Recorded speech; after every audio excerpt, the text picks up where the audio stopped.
ভগবানগোলা থেকে হঠাৎই জিয়াগঞ্জে ছুটে এলেন ৬২ নম্বর ভগবানগোলা বিধানসভার কেন্দ্রের জয়ী তৃণমূলের বিধায়ক রেয়াত হোসেন সরকার। গাড়ি এসে থামল সরাসরি জিয়াগঞ্জ লন্ডন মিশনের গেটের সামনে। গাড়ি থেকে নেমে হাসি মুখে করমর্দন করলেন রাজ্যের মন্ত্রী গৌরীশঙ্কর ঘোষের সঙ্গে। বিধানসভা নির্বাচনের পর কেটে গিয়েছে তিনটে মাস। খড়কুটোর মতো ঘাস ফুলকে উড়িয়ে বঙ্গে ফুটেছে পদ্ম। ভোট গণনার পর থেকেই দেখা নেই বহু তৃণমূল বিধায়কের, কিন্তু তার মাঝেই এই সৌহার্দ্যের নেপথ্যে রহস্য কি, তার উন্মোচন করব আজ বাংলা নিউজ এমএসডির পর্দায় আপনাদের সামনে। ডিসেম্বর মাসের ১৯৭৫ সাল, আর তখন থেকেই জিয়াগঞ্জের সঙ্গে ভগবানগোলার বর্তমান জয়ী বিধায়ক রেয়াত হোসেন সরকারের জড়িয়ে রয়েছে গভীর নারীর টান।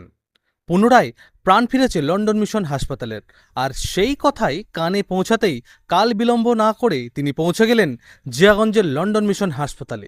কিন্তু কেন, শুনুন ওনার মুখেই। ক্যামেরায় প্রশান্ত সাহার সঙ্গে সৌরভ অমলের report, Bangla news MST. London mission শুধু আমার না, আমার বয়সী বা আমার জেনারেশনের অনেক ছেলে মেয়ে আছে, যা মানুষেরা আছে যারা লন্ডন মিশনে কিন্তু খুব আবেগপ্রবণ। কারণ এই লন্ডন মিশনে কিন্তু আমারও জন্ম হয়েছে। তো লন্ডন মিশন যদি চালু হয় সেটা আমিও সব থেকে বেশি বড় খুশি হব। তার থেকে বড় খুশির বিষয় হচ্ছে যে এলাকার মানুষ পরিষেবা পাক, স্বাস্থ্য পরিষেবা পাক। যেটা জিয়াগঞ্জের স্বাস্থ্য পরিষেবাটা একটু ব্যাহত হচ্ছিল বিভিন্ন কারণে। রাত দিন ২৪ ঘন্টা 24x7 স্বাস্থ্য পরিষেবাটা জিয়াগঞ্জের মানুষ পাক, আশেপাশের মানুষ পাক। দেখুন, আক্ষেপ বিষয় না, কোথাও একটা মানে মানে জটে হয়তো পড়েছিল সেই জায়গাটায়। দেখুন, সেই জায়গাটা দীর্ঘদিনের একটা দাবি ছিল সবার, না এখানে কোনো রাজনৈতিক দল বলে না, আপামর জনসাধারণের দাবি ছিল যে লন্ডন মিশন চালু হোক আমাদের।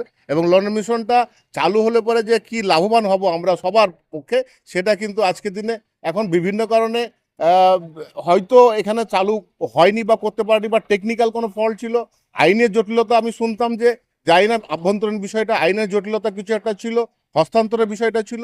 সেটা আমার মনে হয় যে সেই সমস্ত প্রতিকূলতা কাটিয়ে আজকে সরকার কিন্তু সেই জায়গাটায় কিন্তু একটা বড় পদক্ষেপ নিয়েছে। এবং তার জন্য আমি বিশেষভাবে আমাদের এলাকার এবং আমাদের মানে এখানকার ভূমিপুত্র যে গৌরীশঙ্কর ঘোষ, তাকে আমি স্পেশালি থ্যাঙ্কস টু হিম, যে তার যে আন্তরিক প্রচেষ্টা জিয়াগঞ্জের মানুষের জন্য, আশেপাশের মানুষের জন্য, লন্ডন মিশনের জন্য, এবং তার পাশাপাশি যে একটা মহিলা কলেজ স্থাপনার যে উনি উদ্যোগ নিয়েছেন, তাকেও আমি সাধুবাদ জানাই। এবং আমি দেখলাম যে যিনি পায়ে হেঁটে এখনো পর্যন্ত যে জল নিকাশির যে ব্যবস্থাটা, জিয়াগঞ্জকে একটা সুস্থ পরিবেশ, স্বচ্ছতা নিয়ে আসা, ক্লিননেস নিয়ে আসার যে ব্যাপারটা, সেটা কিন্তু তিনি করছেন। তার জন্য আমি সাধুবাদ জানাচ্ছি।